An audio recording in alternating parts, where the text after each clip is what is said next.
nghe NCV này test lại nhé việc xài pha chứ vì lư chứ này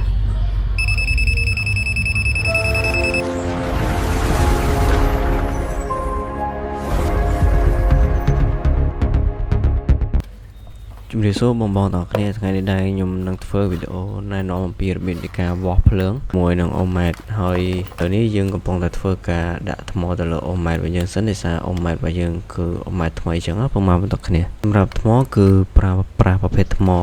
555 2កូនណាប្រហែលបន្តគ្នាគឺ 1.5 វ៉ុលអញ្ចឹងគឺថ្មប្រភេទទូចៗអញ្ចឹងប្រហែលបន្តគ្នាសម្រាប់ដាក់ជីងថ្លឹងជីងអីចឹងអញ្ចឹងគឺអត់មានអីវ៉ាក់ក្នុងការរកទេថ្មនេះគឺខ្ញុំប្រើបានយូរដែរប្រហែលបន្តគ្នាអត់បងអានេះអូម៉ែតអញ្ចឹងខ្ញុំកាច់មកវ៉ោះនេះគឺខ្ញុំវ៉ោះវ៉ុល230 220របស់យើងណា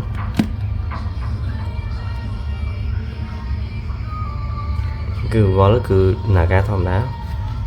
អញ្ចឹងគឺវានៅដំណើរការធម្មតា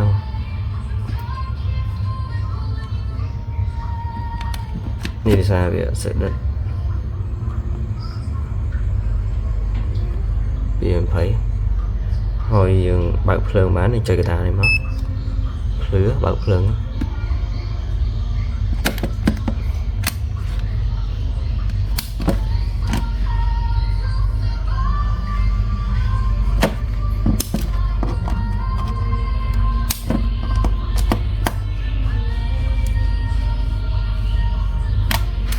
ចឹងអានេះមកងារ NCV នេះតេស្តលេងណាវាខ្សែហ្វាអញ្ចឹងវាលឺអញ្ចឹងណានេះមកងារ NCV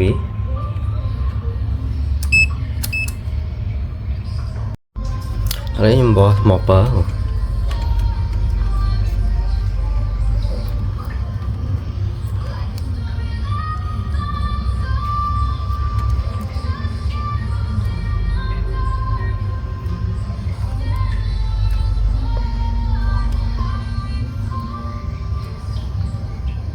មកវ៉ុលចុច5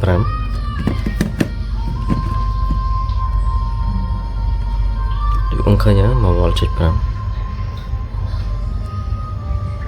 ហើយ